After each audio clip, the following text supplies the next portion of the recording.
Hello അസ്സാം വലൈക്കും. അങ്ങനെ വീണ്ടും നമ്മൾ കർണാടകയിൽ എത്തിയിരിക്കുകയാണ്. ഇനിയിപ്പോൾ നമ്മൾ കർണാടകയിൽ ഒരു 10 ദിവസം കർണാടകയിലുണ്ടാവും. ആ 10 ദിവസത്തിനുള്ളിൽ മാക്സിമം നമ്മൾ ചെയ്യാൻ കഴിയുന്ന വീഡിയോ ഒക്കെ ചെയ്യുന്നുണ്ട്.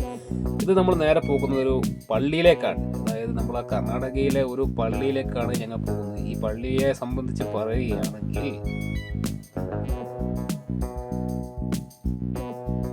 ഒരുപാട് നേർച്ചയും അതേപോലെ തന്നെ നമ്മളെ ഷെയർ അതേപോലെ തന്നെ നമ്മൾ കൂടോത്രം എന്നൊക്കെ പറയില്ലേ, അതായത് ഒരുപാട് കാര്യങ്ങൾ ചെയ്തു കൊടുക്കുന്ന ഒരു പള്ളിയാണ്. പള്ളി മക്ബറയോട് കൂടിയിട്ടുള്ള ഒരു സ്ഥലമാണ്. മനോഹരമായ ഒരു സ്ഥലമാണ് തോന്നി. ഇത് കറക്റ്റ് കർണാടക ആസനിലാണ്. ആസൻ ഏകദേശം ഒരു 35 കിലോമീറ്റർ അകലെയാണ് ഈ ഒരു സ്ഥലം. മനോഹരമായ ഒരു സ്ഥലത്താണ് ഈ ഒരു പള്ളിയും മക്ബറയും നിലകൊള്ളുന്നത്. ഒരുപാട് ആളുകൾ ഈ ഒരു പള്ളിയിലേക്ക് വരുന്നുണ്ട്. ഒരുപാട് കാര്യങ്ങൾ നമ്മൾ ഉദ്ദേശിച്ച കാര്യങ്ങൾ ഈ ഒരു പള്ളിയിൽ വന്ന് പറഞ്ഞു കഴിഞ്ഞാൽ, നേർച്ച ചെയ്ത് കഴിഞ്ഞാൽ അത് പിന്നെ സഫലമാകുമെന്ന ഒരു വിശ്വാസമുണ്ട്. അതുകൊണ്ട് ഒരുപാട് ആളുകൾ, ഏറ്റവും കൂടുതൽ ഹൈന്ദവ വിഭാഗത്തിൽപ്പെട്ട ആളുകളാണ് ഏറ്റവും കൂടുതൽ ഈ ഒരു പള്ളിയിലേക്ക് വരുന്നത് കേട്ടോ.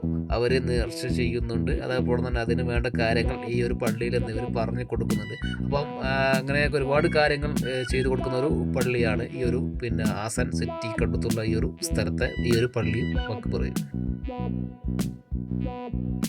ഇനി നമ്മൾ കാണാൻ പോകുന്നത് വളരെ വ്യത്യസ്തമായ ഒരു നമ്മൾ ഷെഹർ എന്നൊക്കെ പറയില്ലേ, നമ്മളെ കൂടോത്തരം, നമ്മളെ ശരീരത്തിൽ അടങ്ങിയ ഒരു പിശാചിനെ നമ്മൾ ഒഴിവാക്കുന്ന രീതിയാണ് നിങ്ങൾ കാണുന്നത്. അതിന് വേണ്ടിയിട്ട് നമ്മുടെ സാധാരണ നമ്മൾ ചാവിയും താക്കോലും ഉപയോഗിച്ചിട്ട് ഈ ഒരു മരത്തിൻ്റെ മുകളിൽ അടിച്ചേൽപ്പിക്കുന്ന ഒരു സംഭവമാണ്.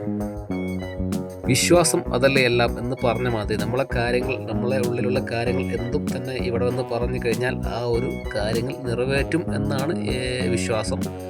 നിങ്ങൾ ഈ കാണുന്ന ഈ ഒരു മരം ഉണ്ടല്ലോ, ഈ മരത്തിൻ്റെ ചുറ്റിനും നമ്മൾ പിശാചിനെ ഒഴിവാക്കാൻ വേണ്ടിയിട്ട് ചാവിയിൽ ചാവിയും അതേപോലെ തന്നെ അതിൻ്റെ പൂട്ടും മൊത്തത്തിലുള്ള ആ ഒരു സംഭവം ഈ ഒരു മരത്തിൽ അടിച്ചേൽപ്പിക്കുന്ന ഒരു സംഭവമാണ് നിങ്ങൾ കാണുന്നത്. കംപ്ലീറ്റ് ചാവിയാണ്, ചാവിയും പൂട്ടും.